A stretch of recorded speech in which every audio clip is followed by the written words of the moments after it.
अस्सलाम वालेकुम नाजरीन, आप देख रहे हैं क्रॉस फायर और मैं हूं मोहम्मद नौशाद अली।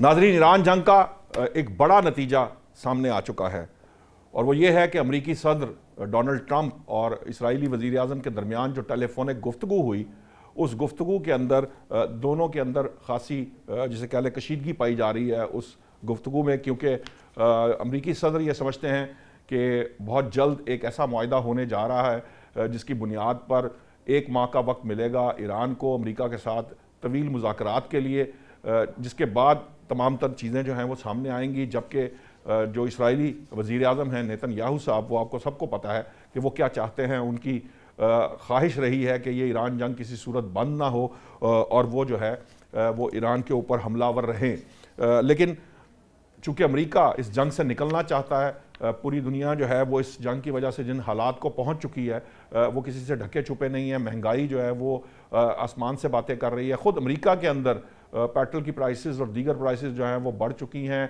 वहाँ पर जो इंटरेस्ट रेट की कमी की बात की जा रही थी, अब वो उल्टा वहाँ पर शरह सूद जो है वो बढ़ाई जाने की बात की जाने लगी है। तो ये इन हालात के अंदर अब इस वक्त जो सिचुएशन हमारे सामने है, कहा यह जा रहा है कि इस हफ्ते के आखिर में या आइंदा हफ्ते किसी भी वक्त जो मुज़ाकरात हैं वो दोबारा से रिज्यूम हो सकते हैं। जो हमारे वज़ीर दाखिला है वो एक हफ्ते के दौरान दूसरी बार ईरान जा पहुँचे हैं। इतलात ये थी कि फ़ील्ड मार्शल भी किसी भी वक्त ईरान रवाना हो सकते हैं और ज़्यादातर जो ज़राए हैं ईरान की साइड से भी और यूएस की साइड से भी और पाकिस्तानी जो हुकाम हैं बाज़, उनका भी यही कहना है कि तकरीबन एक सफ़े का एक ड्राफ्ट जो है वो तैयार हो चुका है, जिसके अंदर यूरेनियम अफजूदगी का जो एक्चुअल मामला था, अफजूदा यूरेनियम जो है वो जो है वो चीन के हवाले करने पर बातचीत हो रही है, जिस पर थोड़ी सी लचक जो है वो अमेरिका ने दिखाई है। रूस के मामले के अंदर अमेरिका जो है वो तैयार नहीं था ये अफजूदा यूरेनियम देने पर। साथ ही साथ आप लोग जानते हैं कि प्यूटन का जो दौरा चीन था उसके दौरान बड़ा सख्त पैगाम दिया गया है दोनों रहनुमाओं की जानिब से और बड़े वाज़ेह अल्फाज में कहा गया है कि जो वर्ल्ड ऑर्डर कायम किया गया था उसके अंदर जो है वो अब जंगल का कानून की तरफ ले जाया जा रहा है। इसको ऐसा नहीं होना चाहिए और बनी नौ इंसानी के लिए मिलकर एक दूसरे के साथ मुश्तरका कोशिशों से आगे बढ़ना चाहिए मामले को। ये जो कुछ इस वक्त हो रहा है, मामलात कहाँ तक पहुँचे हैं, इस पर बात करने के लिए मुझे ज्वाइन किया है, माहिर हैं बैनुल अक़वामी अमूर की डॉक्टर शाज़िया चीमा साहिबा हमारे साथ होंगे। चेयरमैन तहरीक जवानान पाकिस्तान अब्दुल्ला गुल साहब और इस्लामाबाद से हमारे सीनियर जर्नलिस्ट जो हैं शाहजाद फारूकी साहब, मेरे बल्कि हर दिल अजीज़ कहना चाहिए कि हमारे जो देखने वाले हैं उनको इनकी बातें ख़ास तौर पर जो ये मिसालें देते हैं और कभी कभार जो है शेरों से भी अपनी बात, अशार से भी अपनी बात वाज़े करने की कोशिश करते हैं। मैं सबसे पहले डॉक्टर शाज़िया साहिबा आपके पास आऊँगा।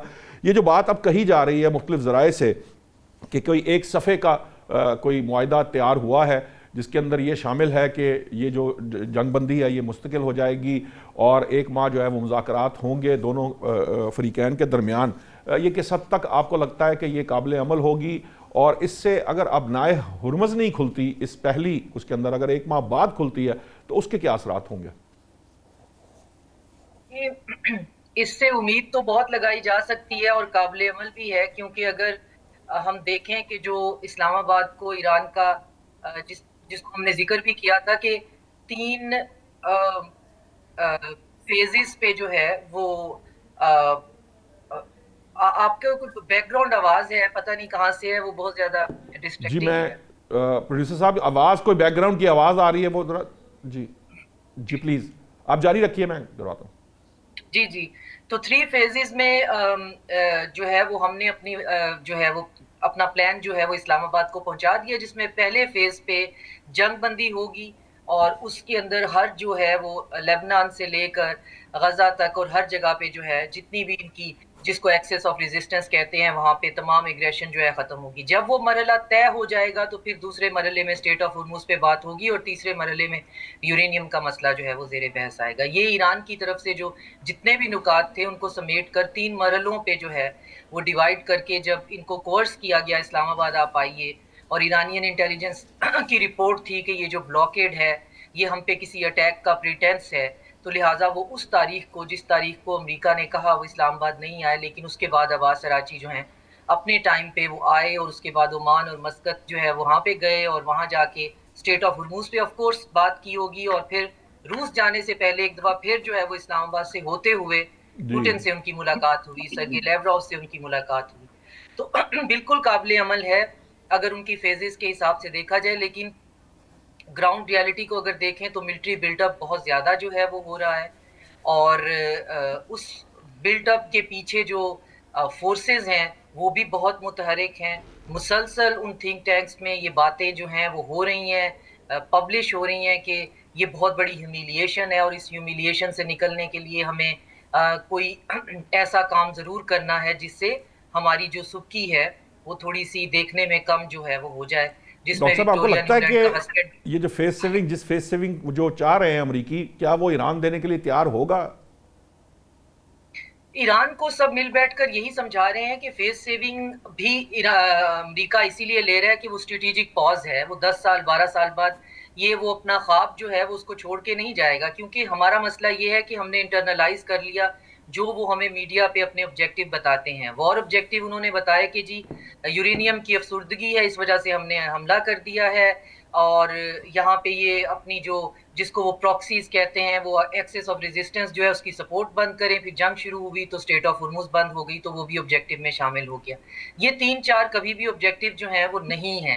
ऑब्जेक्टिव हमेशा से एक ही थे कि वीकेंड वॉर के तौर पे ईरान जो है उसको बिल्कुल डिसफंक्शनल करना है और उसमें कोई सेंट्रलाइज गवर्नमेंट नहीं रहेगी। अब वो ऑब्जेक्टिव तो अचीव नहीं हुए, लेकिन जो मीडिया पे बेचे जा रहे थे उन वो उससे भी बहुत दूर पहुंच गए हैं, उससे भी बहुत दूर हट गए हैं। लेकिन जो लोग ये जंग करवाने वालों में से हैं उनका मसला ये है कि वो जो एक्चुअल ऑब्जेक्टिव हैं वो अचीव करना चाहते हैं। और ईरान जो है, अगर हम यहाँ बैठकर ये बात समझ रहे हैं तो ईरान को भी इस बात का पूरी तरह से अंदाजा है, और वो मुसलसल यही कहे जा रहे हैं। रिसेंटली भी कालिबाफ ने कहा है कि जी हम जंग के लिए बिल्कुल तैयार हैं। जी। तो उनकी जंग के लिए तैयारी भी जो है वो काफ़ी इस हवाले से बड़ी तशवीशनाक है कि वो ज़रूरत से ज़्यादा तैयार हैं।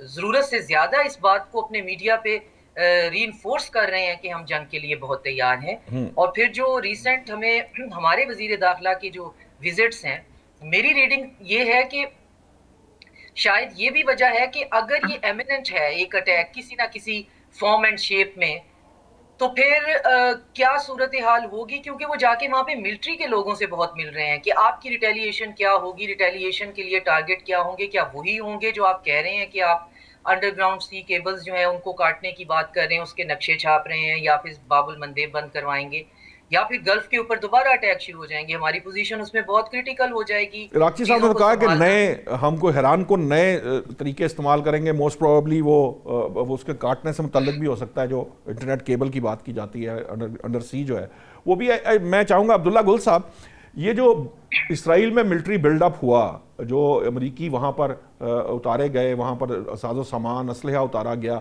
आपको लगता है कि कहीं ना कहीं ये सिर्फ प्रेशर टैक्टिक्स था? क्योंकि साथ ही जो अमरीकी सदर हैं उनकी और जो इसराइली वज़ीर आज़म हैं उनके दरमियान शदीद कशीदगी और इख्तलाफात की खबरें सामने आ रही हैं टेलीफोन पर, तो वो एज टैक्टिक इस्तेमाल किया गया। और अब जो है ईरान तकरीबन उस ईरान और अमरीका उस जगह तक पहुँच गए जहाँ मुआहिदा जो है वो पॉसिबल हो सकता है।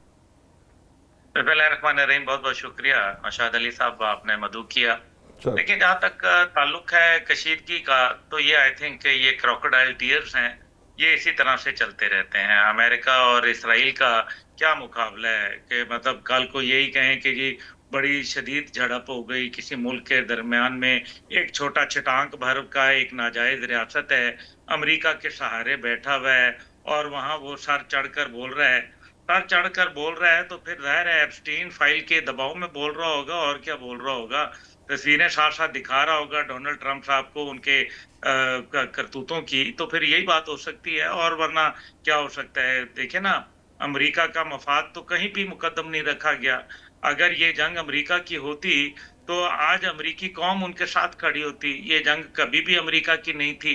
इसी वजह से जेडी वेंस की जब बातचीत लीक हुई तो उसने भी यही कहा था ना नेतन्याहू को कि 48 घंटे का तुमने हमें टाइम दिया था और ये तो जंग जो है, यानी कि ही वांटेड टू प्रूव कि this war is not hours, this war is on the best of Israel. तो ये वो वजह थी जिसके ऊपर काम किया जा रहा है। लेकिन बहरहाल देखिए, जहां तक असले वसले का, तो डिप्लीटिंग असला था, उनके पास खत्म हो चुका था।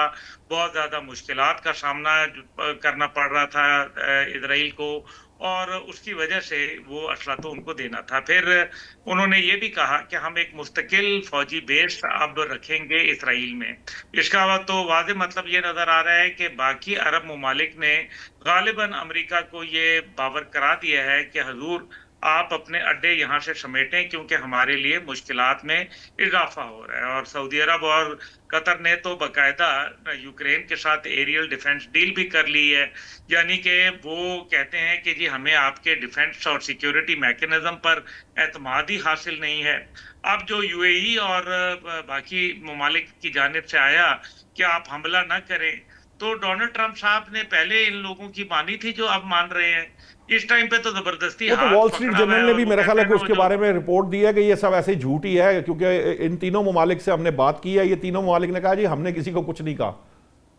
और जी आप शुक्र करें उस वक्त का, अभी वो तो कल को डोनाल्ड ट्रंप कहेंगे डॉक्टर शाजिया ने कह दिया था, तो इसलिए मैंने छोड़ो, मैं तो अभी सीज फायर जो है 6 महीने और कर रहा हूँ। क्यों डॉक्टर शाजिया, मैं गलत कह रहा हूँ क्या? तो वो तो उनको तो वो कोई झूठो बोले वो सच्चो जो है वो कबूल करेंगे।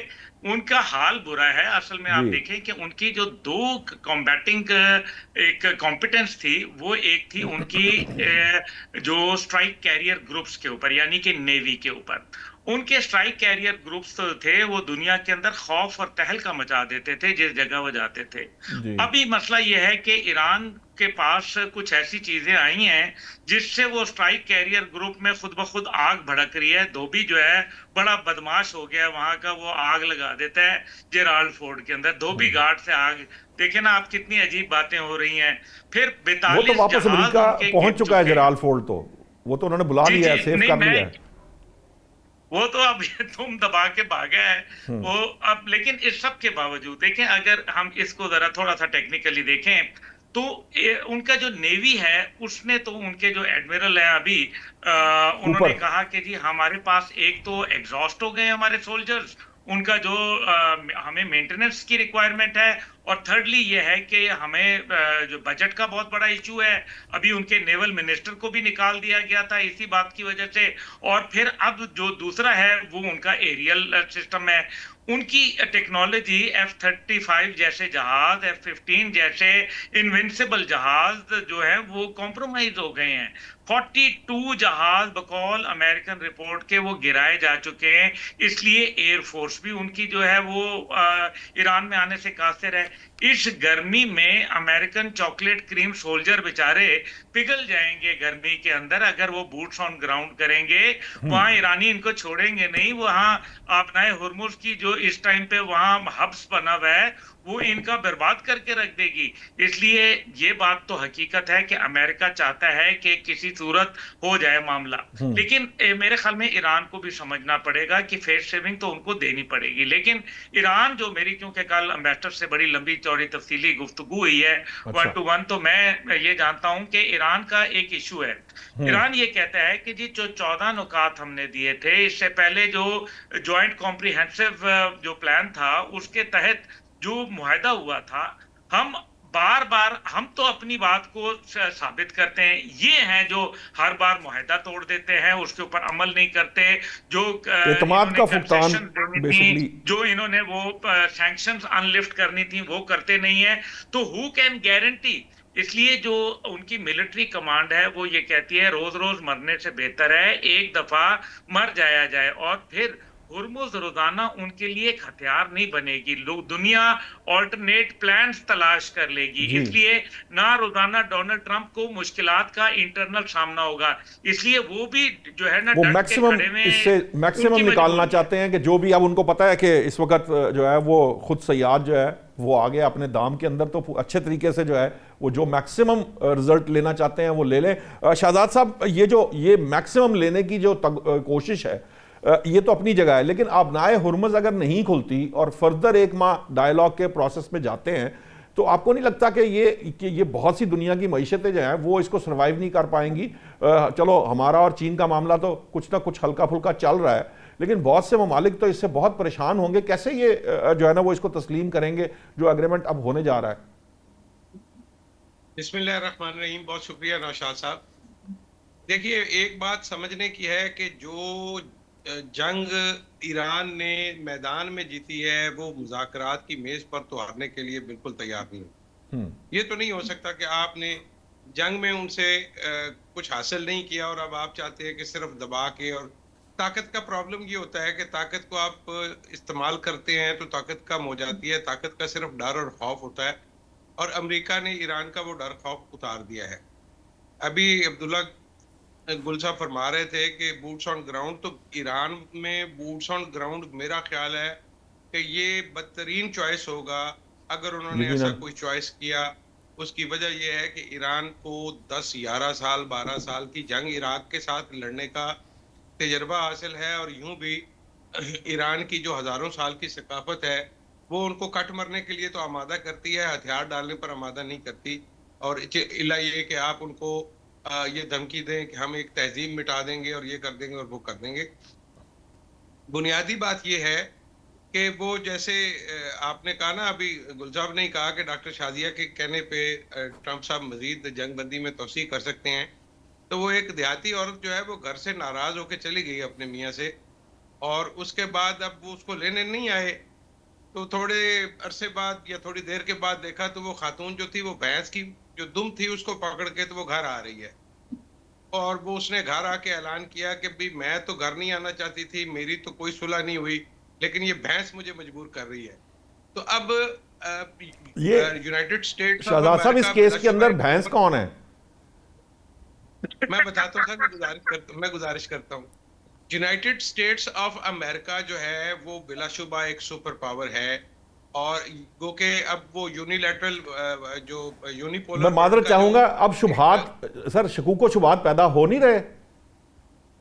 सर को शुरुआत नहीं, अब ये तो पाया सबूत को पहुंच रही है ये बात। चूंकि जिस तरह से चीन में जो कुछ हुआ है, अगर हम चूंकि हमारा टॉपिक नहीं है, चीन ने जिस तरह से उनके साथ रवैया इख्तियार हम किया आएंगे है और उसके जो ऊपर। उनके साथ वहां पे हुआ है वो बताने के लिए काफी है कि आगे सिचुएशन किधर जा रही है। लेकिन मैं ये गुजारिश करूं, जी इसके बावजूद कि आप और मैं ये समझें कि अमेरिका को जंग में शिकस्त हो गई है और वो कमजोर हो गया है या जो भी है, लेकिन भाई वो एक सुपर पावर थी और अभी भी उसी जोन में है कि मैं हूं, और उसकी अना उससे भी बड़ी है। यानी एक तो वो एक ताकत बड़ी है, एक उसकी अना उससे भी बड़ी है। तो भाई फेस सेविंग ईरान को देनी है, ये ईरान को समझना होगा। वो ठीक। भैंस ईरान ने फराहम करनी है कि जिसकी दुम पकड़ के तो अमेरिका जो है वो इस खित्ते से निकल सके। ठीक। अब हमने 2 दफा देखा कि एक दफा वो प्राइम मिनिस्टर पाकिस्तान की रिक्वेस्ट पे उन्होंने हमला करना मौखर किया था। एक मरतबा उन्होंने हमारे आर्मी चीफ का नाम इस्तेमाल कर दिया। मुझे नहीं पता, आगे शायद हो सकता है वजीर आला पंजाब का नाम इस्तेमाल करें कि उनकी वजह से मैं मुज़ाकरात की टेबल पे बैठ रहा हूँ या क्या कर रहा हूँ। लेकिन ये ईरान को समझना होगा। और मेरा ख्याल है जो मोहसिन नकवी साहब जो कर रहे हैं, मेरा इतला नहीं है, लेकिन मेरा मानना ये है, मंतक ये कहती है कि वो वहां पे जाके ये बात कर रहे हैं कि भाई अगर आप जंग करना चाहेंगे तो फिर सूरत हाल ये होगी, उसके कॉन्सिक्वेंसेस ये होंगे, पाकिस्तान की ये मजबूरियां होंगी, तो मेहरबानी करो उसको बाहर निकलने का रास्ता दे दो।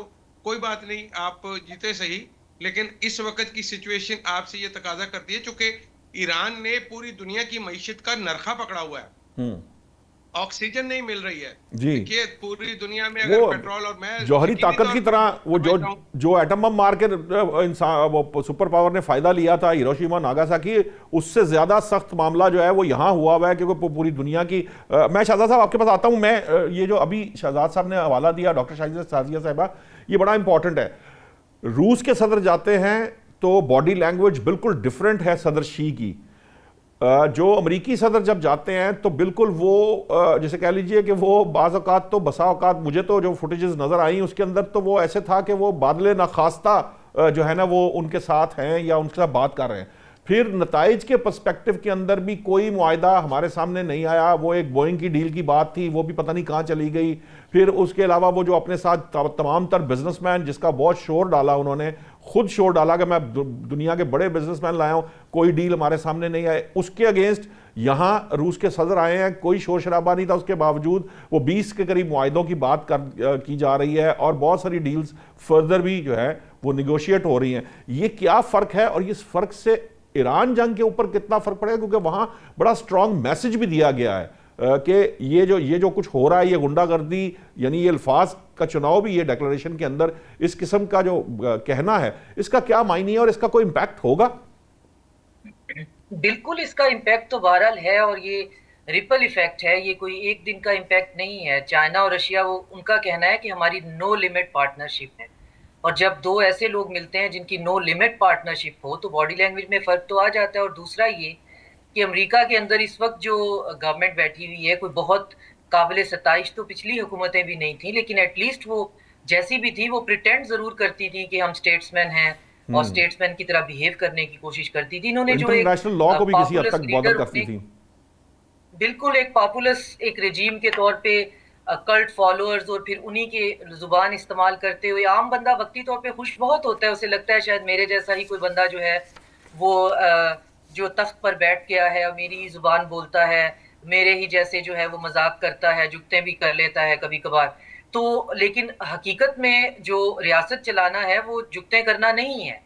तो फिर आहिस्ता आहिस्ता लोगों को भी समझ आ जाती है कि पॉपुलर बहुत था, हमसे रेजोनेट बहुत करता था, हम फॉलो भी करते थे, लेकिन बात वो बन नहीं रही है, तो पूरी दुनिया में सुक्की का बायस बन रहा है। तो ये बहुत इल प्लान तरीके से वहां से आए थे, और चाइना एक अच्छे होस्ट की तौर पे उन्होंने ट्रीटमेंट भी दी अच्छी, और लेविश किस्म के वहां पे बैंक्वेट भी थे। लेकिन अगर आप 16-17 बिजनेसमैन के चले जाते हैं तो बिजनेसमैन तो कभी भी जा सकते हैं, स्टेट विजिट्स पे बिजनेसमैन जो है वो पर्टिकुलरली आपके साथ ना कोई डिप्लोमेट है काम का, ना कोई निगोशिएट करने वाला, ना कोई डिफेंस का बंदा है, ना कोई स्ट्रेटजी का बंदा है।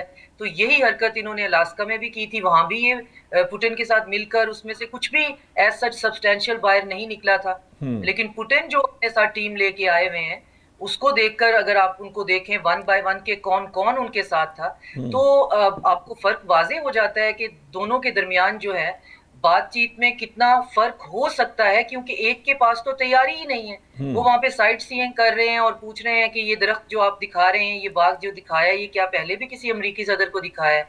जब आपकी गुफ्तगू ये है और आपने ट्रूथ सोशल पे उस पे जाकर फिर कमेंट करने हैं, और फिर उसका बैकग्राउंड ये है कि आप एक तरफ जो है वो ईरान के ऊपर एक वीकेंड वॉर करके चाइना को कंटेन करने के लिए आए हुए थे, पीयर कंपेटिटर तो ईरान आपने ना कभी समझा, तो वो तो चाइना ही था। दूसरी तरफ आपने साहिल के रीजन में घमसान की जंग शुरू करवा दी है, वहां पे माली, नाइजर और बर्किना फासो जो है, वहां पे एक तरफ रशियन वागनर हैं, इंटरेस्ट चाइना के हैं, और मिलिटेंट बैक्ड बाय अमेरिका या ब्रॉडर वेस्ट कह लें। और साथ में आप इंडोनेशिया से कह रहे हैं मलाका स्टेट पे भी तुम कोई ऐसा अरेंजमेंट करो जैसा कि ये है, टिट फॉर टैट करते हैं।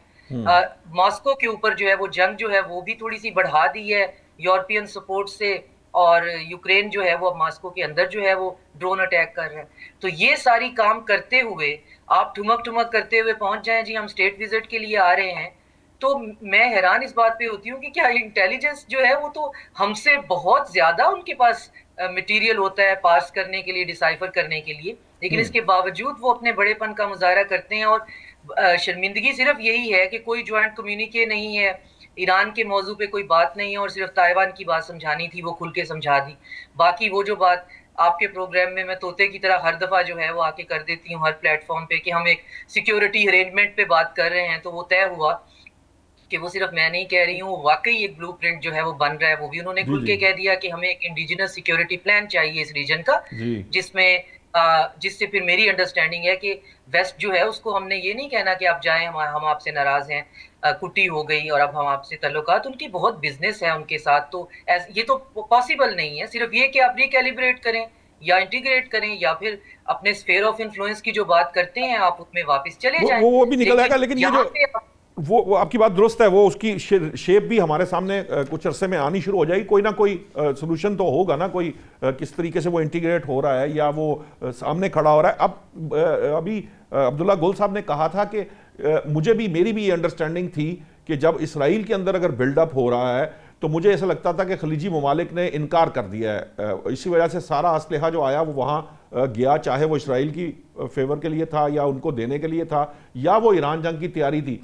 कहीं ना कहीं ये ख्याल है कि खलीजी ममालिक जो हैं वो अब अपने अड्डों को इस्तेमाल करने देने के हक़ में नहीं है। लेकिन कल जो एम्बेसडर साहब थे मेरे साथ, वो ये कह रहे थे कि नहीं ऐसा नहीं होगा, खलीजी ममालिक जो है ना इतनी जुर्रत अभी कर सकते हैं, ना ही वो इतनी जल्दी इस मामले पर तैयार हो सकता है कोई दिहाइयाँ गुजरे तो बात समझ में आए। लेकिन मुझे ऐसे लगता है, मैं आपसे ये पूछना ये चाहता हूँ कि क्या जो अब्दुल्ला गुल साहब ने कहा कि वाकई ऐसा नहीं है, हमें लगता नहीं कि खलीजी ममालिक में ये रियलाइजेशन है, चाहे वो सिक्योरिटी पर्सपेक्टिव से हो, चाहे वो अदरवाइज उस मुसीबत से हो जो इस अड्डे होने की वजह से, क्योंकि वो उनको सिक्योर तो कर नहीं सके, तो फिर ये अजाब नाजल हुआ उनके ऊपर। जहां तक सऊदी अरेबिया का ताल्लुक है, वो अपने आप को ऑलरेडी डाइवर्सिफाई कर रहा है, सिक्योरिटी में भी और इकोनॉमी में भी। लेकिन अगर हम बात जो है वो थोड़ा सा खुल के करना चाहें, तो बात ये है कि सब जो है वो इसी उस पे थे कि देखते हैं ऊंट किस करवट बैठता है। हाँ, खुल के सामने जो है वो यूएई आया, और वो अभी भी है, और अभी भी वो स्पॉइलर का रोल अदा करने के लिए मुकम्मल जो है वो तैयार है। पहले उसने 40-50 हज़ार हमारे बंदे भेजे, फिर हमसे उधार वापस मांग लिया, और अब जो है वो कह रहे हैं जी कि हम कुछ इस ऐसी इतलात आ नेगोशिएशन का रही हैं हिस्सा कि बनना चाहते अब हैं। शर्मिंदगी का सामना है और कुछ दोबारा कनेक्शन बहाल करने की कोशिश की जा रही है गुज़िश्ता 2 दिनों से, इस तरह की। मेरा नहीं ख्याल कि वो शर्मिंदगी है, वो इजराइल का माउथ पीस बन के जो है वो इस निगोशिएशन के अंदर शामिल होना चाहते हैं और एक रिप्रेजेंटेशन रखना चाहते हैं। और उनका कहना है कि चूंकि हम इस कॉन्फ्लिक्ट में पार्टी हैं, हमारे डिस्प्यूटेड आइलैंड हैं, हम पे बहुत ज़्यादा अटैक हुआ है, खबरें ये हैं कि वो इंडिपेंडेंटली भी ईरान पे अटैक करते रहे हैं। और कल एक बहुत ही अजीब किस्म की जो है वो सिचुएशन हुई है कि इसराइली मीडिया पे एक आपकी तरह ही प्रोग्राम कर रहे थे एंकर, और स्पीकर उनका खुला रह गया, कैमरा चलता रह गया। ऑन एयर वो बात करते हुए उन्होंने कहा कि जी एक पूरा जो है वो मिशन तैयार हो रहा है विद द हेल्प ऑफ जो है हमारे दोस्त ममालिक जो हैं पड़ोस में। अब वो पता नहीं कौन से पड़ोस के उनके दोस्त ममालिक हैं, तो हम वहाँ पे यूरेनियम चोरी करने जा रहे हैं। ये पूरे का पूरा प्लान है, कौन जा रहा है, कब जा रहा है, कहाँ हम जाएंगे और किस तरीके से करेंगे। अब 2 बातें हो सकती हैं, एक ये कि ये ऐसे ही टीजर है, जैसे ये एक्सियोस और न्यूयॉर्क टाइम जो हैं पल्स लेने के लिए आर्टिकल पे आर्टिकल छापते हैं कि क्या इस पे असल में उसमें हकीकत कुछ नहीं होती। तो दूसरी बात ये है कि ऐसा हो भी सकता है क्योंकि वो ईरान पे ऐसा काम कर भी रहे हैं, और अगर इसमें भी यूएई शामिल है तो फिर यूएई जो है वो इतनी डिप्लोमेटिक आइसोलेशन के बाद, और खास तौर पे चलिए हम मुस्लिम उम्मा के कॉन्सेप्ट को नहीं समझते जी, नहीं है ऐसी कोई चीज, हमने गजा का जेनोसाइड करवा दिया, हम नहीं मानते, बस ठीक है हर कोई अपना घर देखे। लेकिन इसके बावजूद आप एक मुस्लिम मेजॉरिटी रीजन में रहते हैं, एक मुस्लिम मेजॉरिटी कंट्री के अंदर हैं, तो आप लोगों की रिजेंटमेंट को किस तरह से लेके चलेंगे, चाहे कितनी ही डिक्टोरियल जो है वहां पे सेटअप हो। तो यूएई इस वक्त जो कह रहा है कि हमें बाकायदा इन मुज़ाकरात में शामिल किया जाए और इनका हिस्सा बनाया जाए, तो ये भी एक बहुत ही चीज़ों को कॉम्प्लिकेट करने वाली बात है। लेकिन बाकी ममालिक जो हैं वो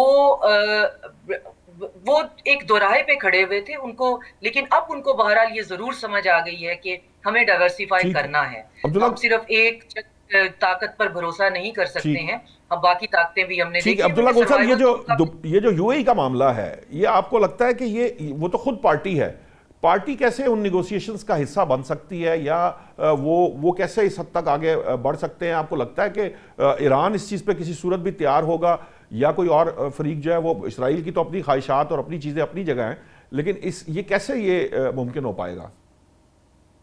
देखिए, मेरे ख्याल में कि यूएई को काफ़ी अंडरस्टैंडिंग डेवलप हुई है with the passage of time. देखें, ये याद रखें कि अरब्स जितने भी होते हैं ये ट्राइबल होते हैं, और ट्राइबल के अंदर बड़े अपनी जो सिक्योरिटी और अपनी सेफ्टी के हवाले से बड़ी एक सेंस होती है उनके अंदर, अपना जो है उल्लू सीधा करना वो जानते हैं, ये बात रियलिटी है, सर्वाइवल होता है ना, इसलिए।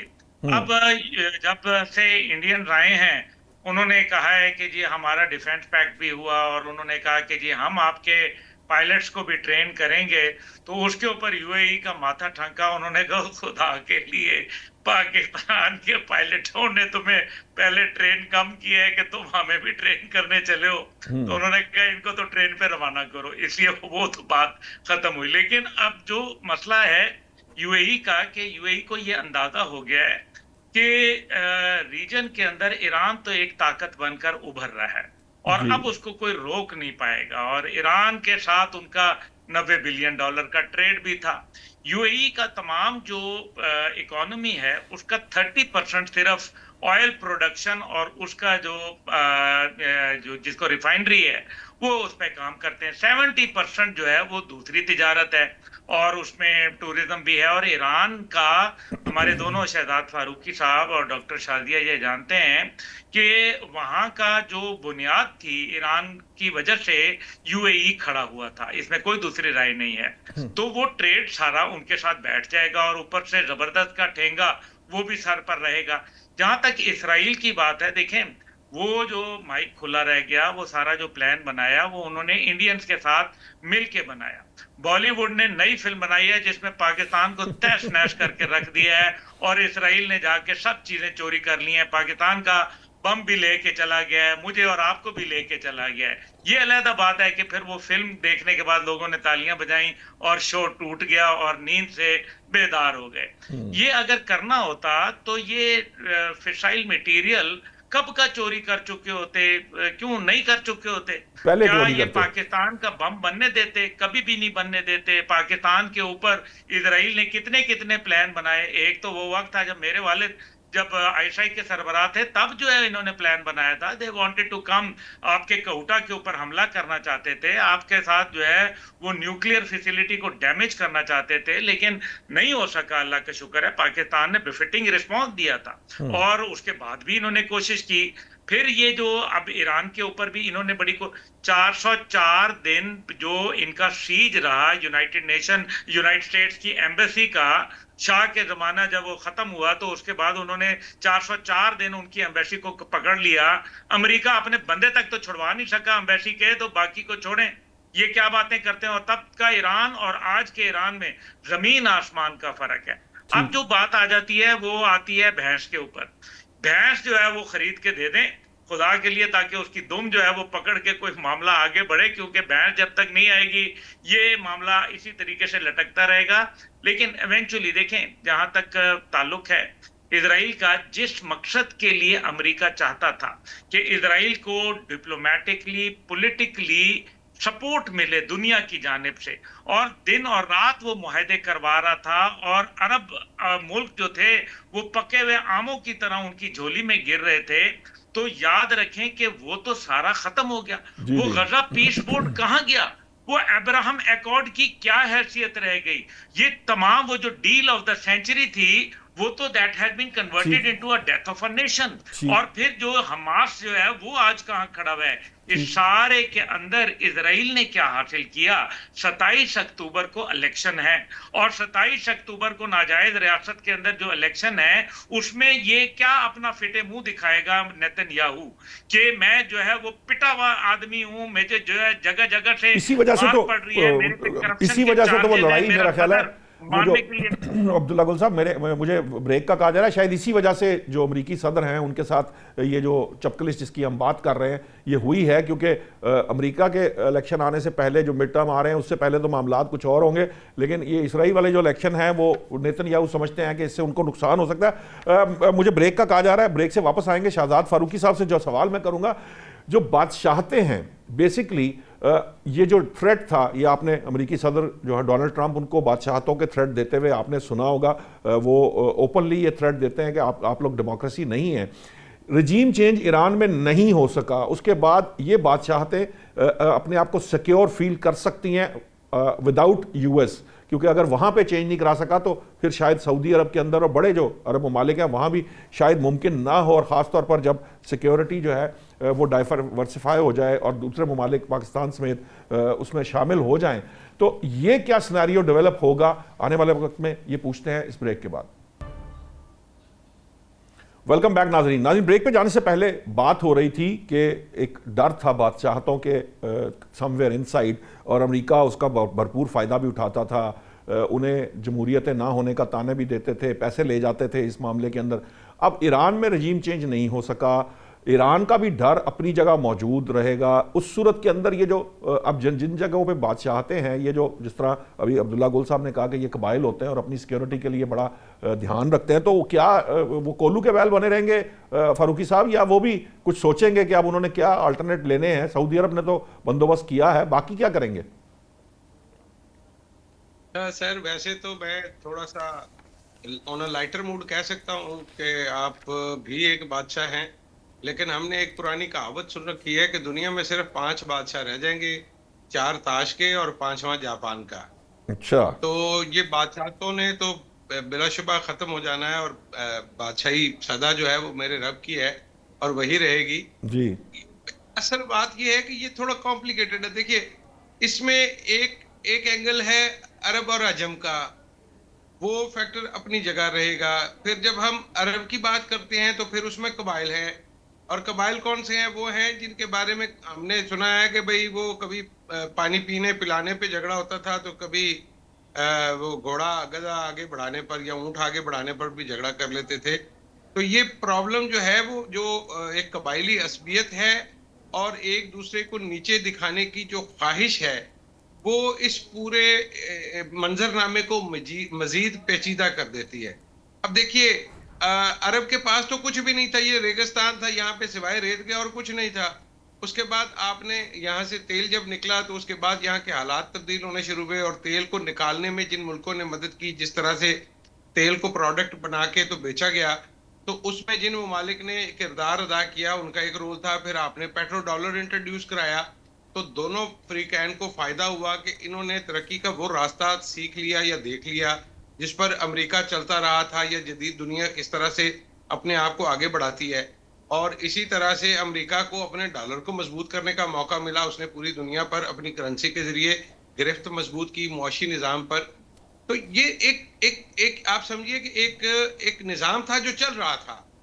अब ये निज़ाम जो है वो टूट रहा है। अब निज़ाम एक नई शक्ल इख्तियार करेगा। वो डॉक्टर साहिबा शायद मुझे बेल आउट करें कि ये जो सदी है, इससे ये और इससे आगे जो वो लुक एशिया वाली, जो लुक ईस्ट वाली जो एक जी। अप्रोच थी, उसके पेशे नज़र ये कहा जा रहा था कि ये मशरक की सदी है और मशरक ने अब दुनिया को लीड करना है।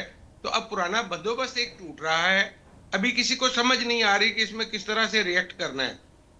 दुनिया जिस तरह से हम देखते चले आ रहे हैं या समझते चले आ रहे हैं, अब ये दुनिया इस तरह से मजीद आगे नहीं बढ़ेगी। दुनिया अब बदल रही है, चीजें टूट रही हैं और चीजें नई बन रही हैं।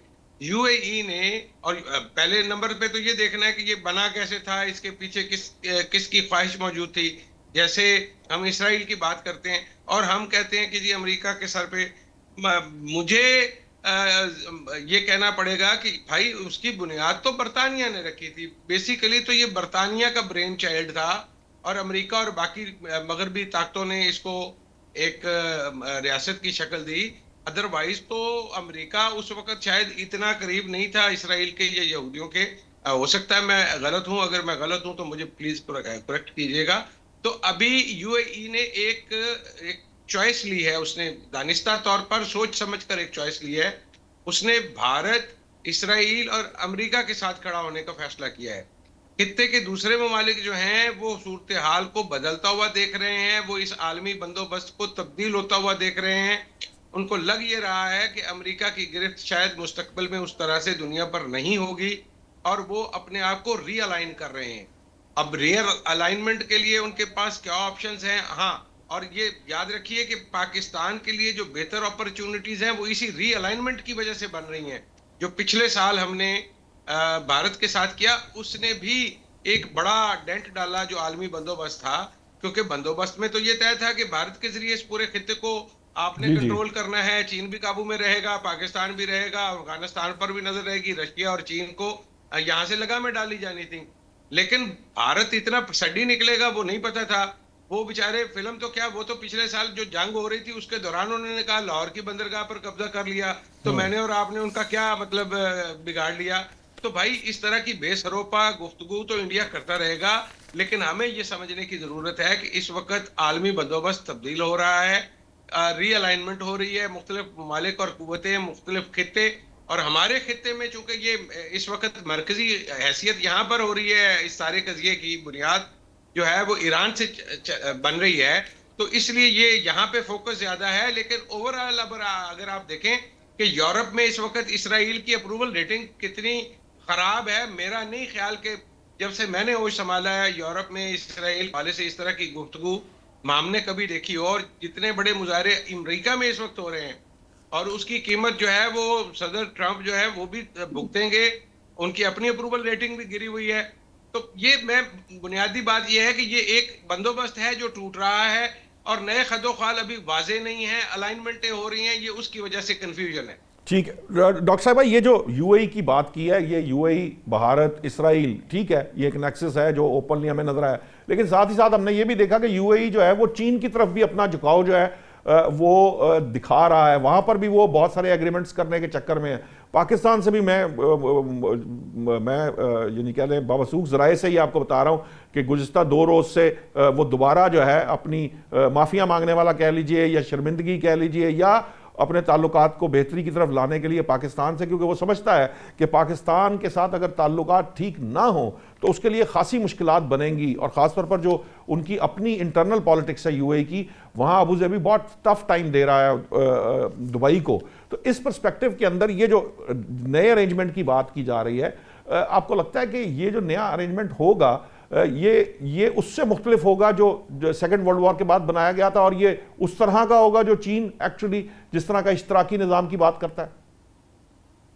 जी बिल्कुल इसी तरह का होगा, और उसमें हमारा प्रॉब्लम ये है कि हमने अपनी पूरी ज़िंदगी जो है उसी पुराने सिस्टम के साथ गुजारी है, जिसमें एक ताकत है, बाकी सब उस ताकत के महवर के गिर्द जो हैं वो उस पर चक्कर लगाते हैं। और जिस तरह अभी फारूकी साहब फरमा रहे थे कि कन्फ्यूजन है भी ये कि हमारी एक्सपेक्टेशन है कि अगर यूएई ने ये कह दिया है कि वो ईरान के साथ नहीं है, और फिर चाइना और ईरान और रशिया और हम सब इस रीजन में, इस जंग में उस पार्टी के साथ हैं, तो फिर ओपनली ऐसा तो नहीं हो सकता कि यूएई जो है वो चाइना के साथ भी अब कहे कि जी ट्रेड मेरा चलता रहे। तो ये जो एक्सपेक्टेशन है ये हमारे लिए बहुत कंफ्यूजिंग कि अमेरिका और चाइना का ट्रेड है इतना ज्यादा, इंडिया और चाइना का इतना जो है आपस में उनके ट्रेड है, तो ऐसा कैसे हो सकता है कि दो ममालिक जो दोस्त भी नहीं है तो वो आपस में, ये तो अमेरिका तो हमेशा जीरो सम सिक्योरिटी की बात करता है कि अगर आप मेरे दोस्त हैं तो फिर आप मेरे दुश्मन के दोस्त नहीं हो सकते।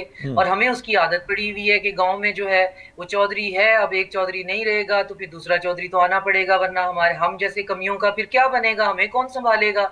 तो ये जब इस सोच के साथ हम फिर देखते हैं तो हमें लगता है कि जो बायलैटरल टाइज हैं, देखिए मैंने और आपने हो सकता है बात की हो यूएई के रवैये पे, स्टेट लेवल पे तो हमने कोई ऐसी स्टेटमेंट नहीं ना देखी। मैंने 3-4 प्रोग्राम में बहुत खुल के, मुझे जिंदगी में पहली दफा मौका मिला, एक विंडो ऑफ अपॉर्चुनिटी मिली, तो मैंने तो फिर यहाँ भी कह दिया कि जी कराची की रोशनियां गुल करने में हमारे जो है उम्मा के भाइयों का कितना बड़ा रोल है, और बाकायदा वहाँ पे सिस्टमेटिक जो है वो किस तरह से गूंज जो है वो पैदा किए गए, वो ऑर्गेनिक नहीं थे, और बड़े तरीके और सलीके के साथ एक ही इस रीजन की डीप पोर्ट थी और उसको उन्होंने डिसफंक्शनल किया, जिससे अपने और बेगानों सब ने मिलकर जो है उसमें हिस्सा डाला होगा, जरूर डाला होगा। लेकिन बात हम ये कह रहे हैं कि क्यों यूएई का जो है वो हम उसे भाई कहते हैं, हमारी स्टेटेड पोजीशन है, हमारे भाई हैं, तो हम दोबारा उस पर क्यों नहीं जा सकते हैं? बिल्कुल जा सकते हैं। जब हमने ये देखना है कि एक मुल्क के साथ हमारे क्या रिलेशन है, क्या टर्म्स हैं, क्या बुनियाद बन सकती है, तो यही होगा। तो उसके लिए हमें चाइना के वो 5-6 पॉइंट्स हम ज़हन में रख लें। तो अगर कोई नया सिस्टम बना, जैसे कि अभी हमारे कोलीग फरमा रहे हैं, और जैसा कि अभी ग्रामीची ने कहा था किसी ज़माने में जेल में बैठ के कि हमारा जो माजी है वो बदहाल है, हाल का हमें पता नहीं है, और जिस मुस्तकबिल की हम तलाश कर रहे हैं वो भी होराइजन पे है नहीं। तो हम भी बिल्कुल उसी उतने ही टाइम के बाद, एक सदी के अंदर अंदर उसी सूरत हाल से गुजर रहे हैं कि माजी बदहाल है, ये तो पता है, हाल का हमें कोई नहीं, और मुस्तकबिल की तलाश जरूर है। उसमें चाइना जो है वो फोर रनर बन के सामने आता है, वो कहता है नया सिविलाइजेशन इनिशिएटिव है, इंडिविजिबल सिक्योरिटी है, कनेक्टिविटी है, मल्टीपोलैरिटी है, किसी की बात कर रहा है वो, इस तरह की बातें तो करते हैं, मगर हमारी एक्सपेक्टेशन ये होती है कि वो कूद क्यों नहीं पड़ते। चाइना, आपने बहुत से लोगों से सुना होगा, वो जी चाइना किथे, चाइना की कर रहे हैं, चाइना कहाँ है। तो चाइना देखें, जब एक बंदा कह ये रहा है कि ब्रेटन वुड के बाद के इंस्टीट्यूशन जो है उन्होंने दुनिया को तबाह बर्बाद कर दिया है, हमने नहीं जाना किसी के घर के अंदर किसी का घर ठीक करने, ना किसी की जंगें लड़ने जाना है, ना किसी के घरों के अंदर जाके हमने ये बताना है कि जी सर ढांकना जो है वो आजादी है या सर ना ढांकना आजादी है, ना हमने ये बताना है कि जी कौन सा गवर्नेंस का सिस्टम है, ना दुनिया में जाके ट्रू लिबरल डेमोक्रेसी का चूरन बेचना है, ना हमने जाके लोगों को ये बताना है वेस्टर्न सिविलाइजेशन ही हर मसले का हल है, ना ह्यूमन राइट्स हमने जाके रेडियो पे जाके गलियों में बेचने हैं, हमने वो नहीं करना है। हमारी एक्सपेक्टेशन है जी कि चाइना क्यों मैदान में नहीं, चाइना नहीं कूदेगा चाहे कितना ही नुकसान क्यों ना हो जाए। जब वो एक मंत्रा लेके आ रहे हैं कि जी नया सिस्टम ऐसा है, आप अपना घर खुद देखेंगे, सिक्योरिटी जो है वो इंडिविजिबल होगी, मेरी सिक्योरिटी आपकी कॉस्ट पे नहीं होगी, लेकिन बहरहाल आपको सिक्योर तो एक सॉवरेन कंट्री को रखना पड़ेगा। डॉक्टर साहब टाइम बड़ा शॉर्ट है, मैं माजरत चाहूंगा, मैं चाहता हूं कि मैं अब्दुल्ला गुल साहब, ये जो मल्टीपोलैरिटी की बात की जा रही है, कल भी ये जॉइंट डिक्लेरेशन में भी इसकी ये हवाला इसका दिया गया है, पाकिस्तान स्पेशल रेफरेंस मैं आपको भारत का साथ इसके जोड़ रहा हूं, क्या देखते हैं पाकिस्तान का रोल क्या होगा इस मल्टीपोलर वर्ल्ड के अंदर? देखिए, मल्टीपोलर वर्ल्ड के अंदर जो है, पहली बात यह है कि अमेरिका अगर जितनी अभी जल्दी करेगा इसको अपने आप को सुपर पावर असर्ट करने की, उतनी जल्दी वो कमजोर होना शुरू हो जाएगा, जिसका आगाज तो हो चुका है। अब देखे ना, सितंबर 3 तारीख 2025 को सदर शी ने कहा था कि दुनिया यूनिपोलर से मल्टीपोलर हो गई है। उसके बाद अचानक 8 तारीख को कतर पर आउट ऑफ नोवेयर एक हमला हो जाता है, एक मिसाइल हमला किया जाता है और वो इजराइल की जानिब से किया जाता है और इजराइल कहता है कि with the consent of America किया गया हमने। उसके बाद जो है वो फिर हम देखते हैं कि किस तरीके से वेनेजुएला के अंदर एक ऑपरेशन लॉन्च किया जाता है। उसके बाद फिर ईरान के ऊपर एग्रेशन आता है। सोमालीलैंड जो है वो अचानक नमूदार हो जाता है। ये सारी चीजें जो हैं, इसका मतलब एक ही था और वो ये था कि अमेरिका अब अपने आप को असर्ट कर रहा है। और अभी जब चीन गए तो उन्होंने ये कह दिया कि चीन एक सुपर पावर है, तो बात ही खत्म हो गई। अब जो दूसरी बात जो थी वो बड़ी इंटरेस्टिंग है, वो ये है कि पाकिस्तान कहाँ खड़ा है। पाकिस्तान यहाँ खड़ा है कि जो साउथ ईस्ट एशिया के अंदर जो रोल था नेट सिक्योरिटी प्रोवाइडर का, जो कि अमेरिका ने उनको इसलिए दिया था ताकि वो चीन के मद्दे मुकाबिल, जैसे फारूकी साहब ने भी कहा, वो खड़े होके दिखाएं अपने आप को कि भाई हम तो बहुत बड़ी ताकत बन गए हैं, पाकिस्तान तो हमारा कोई उसका साथ मुकाबला ही नहीं है। कन्वेंशनल वॉरफेयर के अंदर तो पाकिस्तान हमारे जो है वो दूर दूर तक हम उसको नहीं देखते। पाकिस्तान ने रवायती जंग के अंदर जब उधेड़ा है, तो ये जंग एक्चुअली करवाई किसने थी, ये बात बड़े, क्या इंडिया ने की थी? I am sorry sir, I don't tend to agree. ये जंग आपके अमेरिका बहादुर ने करवाई थी। उन्होंने कहा था कि आप जंग करें और वो देखना चाहते थे कि ये कितने पानी में। तो पता तो चल गया कि ये पानी में तो नहीं, अलबत्ता चाय में गिट्टे गिट्टे डूबे में। फिर बहरहाल वो जब यहाँ सारी बात खत्म होती है, तो अब पाकिस्तान का रोल तो एक ऐसी ताकत के तौर पर, जो लास्ट बात है कि जब अटलांटिक चार्टर साइन हुआ था 1941 में गालिबन, तो उस टाइम पे अमेरिका के साथ जो बरतानिया ने डील बनाई थी, अमेरिका एक राइजिंग सुपर पावर था और बरतानिया एक हारा हुआ साहब, मेरे पास टाइम बिल्कुल खत्म हो रहा है। मैं चाह रहा हूँ शाहजाद फारूकी साहब से भी आखिरी बात ये, वो न्यूक्लियर नहीं था। पाकिस्तान आज जीता हुआ है, न्यूक्लियर है और अपने आप को असर्ट कर रहा है रीजन के अंदर और पूरे आलम इस्लाम में वाहिद मुल्क है जिसका अड्डा किसी दूसरे इस्लामी मुल्क में। ठीक है शाहजाद साहब, ये जो पाकिस्तान का ये जो अभी जो बताया है अब्दुल्ला गुल साहब ने, आपको लगता है कि पाकिस्तान अब मिडिल पावर के तौर पे इस रीजन का नेट स्टेबलाइजर है और अब भारत जो है वो इस जिसे कहते हैं इस रेस से बाहर हो चुका है? अच्छा देखिए, मैं एक मिनट है सर, बात करूंगा। मेरी दिल की ख्वाहिश तो यही है, जैसे आप फरमा रहे हैं कि पाकिस्तानी हो, लेकिन मेरा ख्याल है कि अभी कुछ अरसा कुछ लोगों को गलतफहमी और कंफ्यूजन रहेगा। ये बात ठीक है और ये बात तय हो गई है कि पाकिस्तान एक उभरती हुई ताकत है और इस खित्ते में उसका अहम किरदार है और पाकिस्तान की जो तरक्की का सफर है या उसका अक़वाम आलम में ऊपर उठना बैठना, जो उसका एक नया रोल मुतय्यन होना है, वो यहाँ से ही होना है और पाकिस्तान ने उसकी पहली आपको झलक दिखा दी है। लेकिन इसके बावजूद कुछ अरसे तक कंफ्यूजन रहेगा। लोगों को लगेगा कि शायद एक एक हाथ और हो जाता, वो जो इंडिया पहलवान था ना, उसका पैर स्लिप हो गया था और पाकिस्तान पहलवान ने तेल ज्यादा लगाया हुआ था, तो दोबारा हाथों में हाथ ऐसा हो गया, तो वो चाहेंगे कि एक मलाखड़ा और हो जाए, लेकिन ऐसा होगा नहीं। लेकिन अगर ऐसा हुआ भी तो मुझे लगता यह है कि पाकिस्तान अपनी सबकत दोबारा साबित करने में कामयाब रहेगा। मैं एक कंक्लूडिंग आपका वो जो सेगमेंट था पिछला ईरान और अमेरिका सर, टाइम नहीं है, मैं माजरत चाहूंगा शाहजाद साहब, टाइम बिल्कुल खत्म हो गया है। डॉक्टर शादिया चीमा साहिबा आपका, अब्दुल्ला गुल साहब आपका और शाहजाद फारूकी साहब आपका बहुत बहुत शुक्रिया। आज तक के लिए इतना ही। कल नए मौजूआत के साथ या आइंदा हफ्ते नए मौजूआत के साथ हाजिर होंगे। अल्लाह निगहबान।